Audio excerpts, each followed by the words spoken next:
Marvel's in a really weird place right now because for some godforsaken reason they're stuck between having one of the best made hero shooters, one of the best made free-to-play games, and one of the biggest doing games of 2025, and also having the worst department in every other way. They went from the king of comics, the king of movies, and now they're nothing more than a B-rate publisher with one good game out there, basically bankrolling the rest of their products. Marvel Comics has been in the shitter for as long as I've been alive, basically, and the movies haven't been good since Infinity War, because Endgame was shit. And it looks like they're doubling down on that, as Marvel Rivals has offered them a chance to bring back their quality, a chance to get new fans, a chance to spread the market, and maybe, just maybe, bring more people into becoming comic book fans. But it looks like Marvel isn't particularly concerned with that, as many people over at Marvel are basically saying that they don't think anyone cares about the characters, and therefore they're not going to bother investing in any comics related to the characters.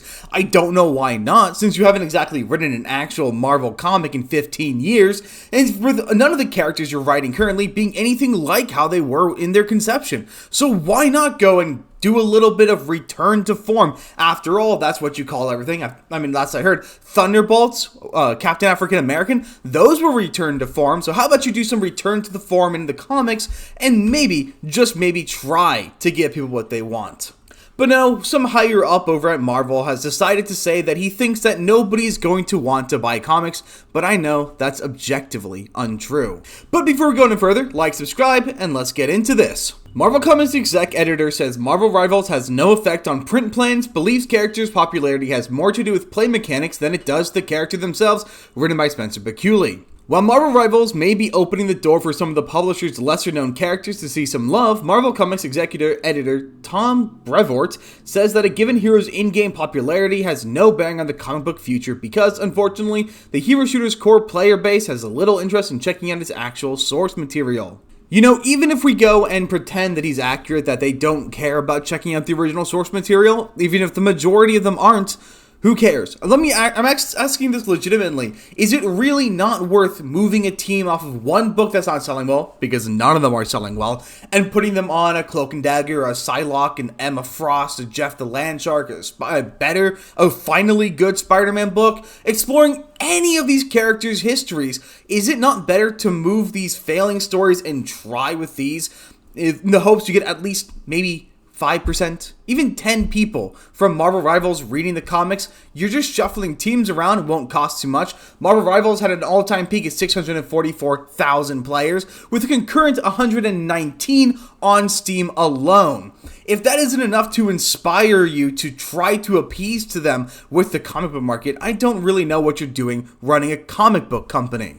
Now, I'm not too familiar with Brevoort, but apparently he's a retard. Apparently he's the kind of loser that keeps saying that Peter Parker and Mary Jane are never to be together, saying that the Chuds just don't want it, even though the only books of Peter Parker's that sells are when he is with MJ. But as per usual, Brevoort offered this latest insight into Marvel Comics behind-the-scenes operations during the Q&A portion of his most recent Man with a Hat Substack blog entry. In kicking off this weekly's feature, the X-Men line editor chose to field a question regarding whether or not there was anything readers can anticipate for Cloak and Dagger in the next year, particularly in light of how, in the fans' opinion, it feels like they've never been more popular than they are right now thanks to Marvel Rivals. And that is a truly astute observation. Cloak and Dagger is incredibly popular. The amount of reels and videos I've seen talking about the fact that Cloak and Dagger got their powers from super meth, and everyone being like, what the fuck do you mean super meth, and actively looking into that. The amount of people looking into Cloak and Dagger has skyrocketed, so it would make complete sense to capitalize on that. I mean, if this isn't proof enough of the fact that they should really be investing in these characters, let's look at Google Trends. This is the search results for Cloak and Dagger. And as you can notice, on November 24th, when the open beta came out, is when we saw a massive increase in people looking up Cloak and Dagger, spiking on December 8th, the day the game came out, and it slowly tapering off, but people still being far more interested than they had been any time before, with the only increase right here, which I believe when the closed beta had launched. And if we expand that out to the past 5 years, this is, I believe, when the Cloak and Dagger TV show came out, which wasn't very good, you can see that they were at basically no search results, and then boom, an immediate result. People are really interested, especially in Ohio. That's weird. Similar interest for Magic from Marvel. As you can see, a lower known character, she was in a TV show back in 2021, and the show was terrible, but people still watched it. They believe she was in New Mutants. And as you can see, almost no search results, and then an absolute explosion here when the game came out. Same thing with Psylocke, even less results from before, and an immediate burst right here. Now, of course, I will say that this might not be interesting in the character after all. Google Trends does track our 34 searches, so for all we know, this could be just checking what the new upload for Affinity was. But even looking at Jeff the Landshark, who hopefully isn't on there, you can see that he had no searches for so long, a small boon here, and then continued to have almost no searches whatsoever until, would you look at that, stuff from Marvel Rivals started coming out, and an explosion there, and an even larger explosion here. This game is creating interest. Say what you will, this game is objectively inspiring interest in these characters. Though it's clear that this isn't a universal effect, as Adam Warlock wasn't nearly as impacted by this as he was when Guardians of the Galaxy 3 came out, but that's no surprise. But still getting a decent increase in search spaces. As you can see, similar result for Squirrel Girl, but let's be honest, that is just the Rule 34. Emma Frost, who's always been a decently popular X-Men, getting a similar boon when she came out, but also Rule 34 again. The one struggle with Marvel Rivals is because of how hot the characters are, it's difficult to gauge interest without just assuming it's because of porn.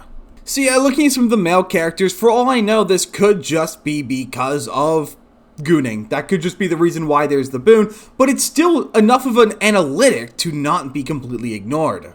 But I think I cracked the perfect argument against all of this if you take a look here at the search results for comic book stores. We got a little boost here in 2021, but it's been relatively jumpy. And if you look, there is a small peak right here, early December, when we got Marvel Rivals. So that does look to me like there was a bit of a translation of Marvel Rivals coming out and interest in comics.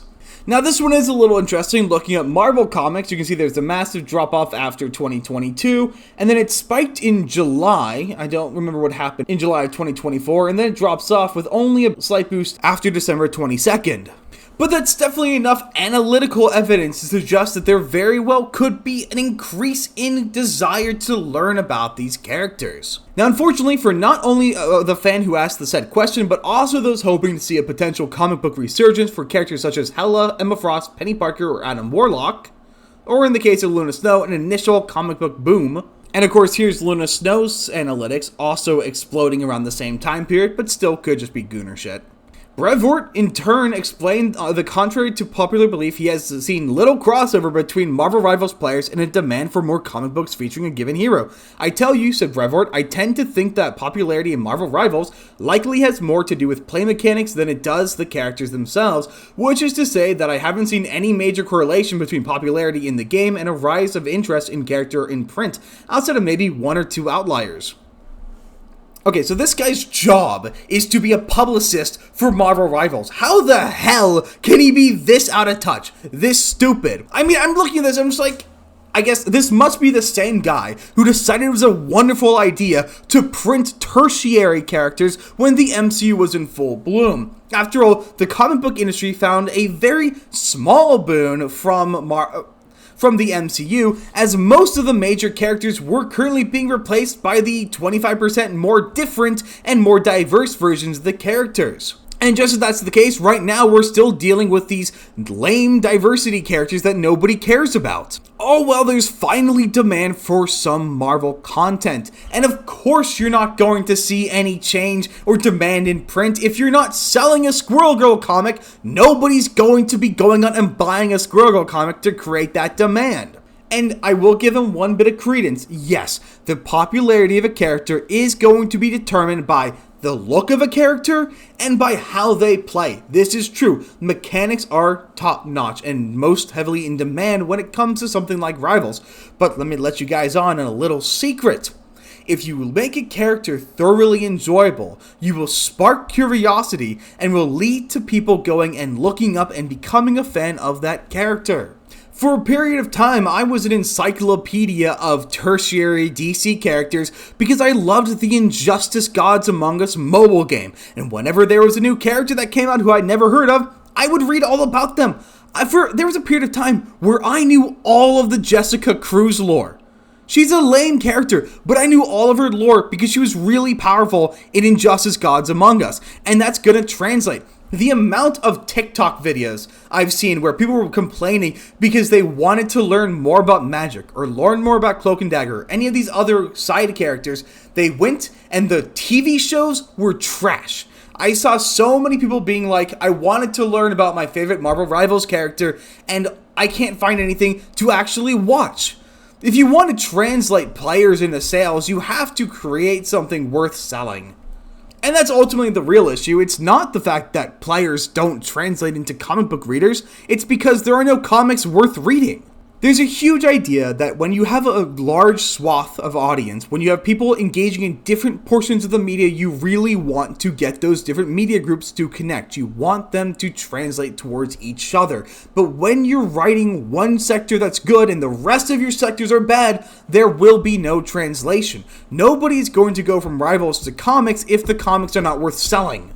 Now that said, he added, we are planning to do something with Cloak and Dagger in the near future, so that a potential audience will have something to take a look at. Interestingly, while Brevoort did not specifically note which characters were the outliers when it came to Marvel Rivals' comic book influence, a cursory glance at Marvel Comics' upcoming publishing plans reveal at least one confirmed candidate, Jeff the Landshark. Which makes sense, because while everybody agrees that he is Satan incarnate, he is adorable and people find him relatively funny. Now, this isn't the only character who Brevoort has talked about, and when it comes to not translating to sales, the main one has been with Galacta, with the publisher was looking to capitalize on the increased interest being paid towards her, thanks to her starring role as the game's announcer. The executive editor affirmed that while Jordan D. White has been waiting for his chance to do more Galacta ever since he helped to innovate that character years ago, when it came to himself as the Fantastic Four editor, I have to say that I don't like the existence of that character does to Galactus, so I'm very much in favor of refraining from more Galacta content, at least within the mainstream MU. Marvel Universe.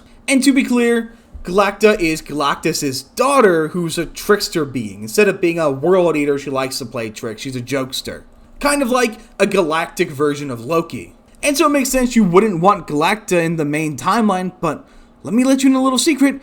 You're fucking writing comic books! Make an Elseworld story. Make a different universe story. What do you mean you're worried what you'll do to the mainstream Marvel Universe? You don't put her there, you put her in a side book. How complicated is that? It's the most simple idea in the planet. It's something that comics have been doing for decades.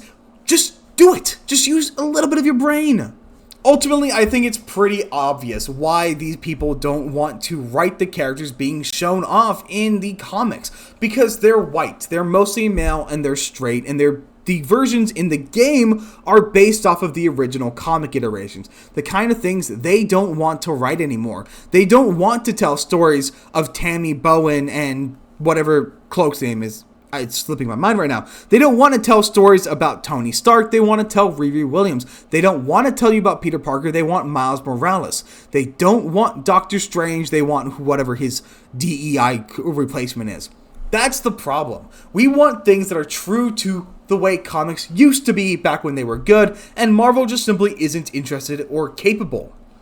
And so they're pulling out some stupid argument to say that there's no reason to, because they know if they were to try, they would fail because they simply lack the ability to succeed.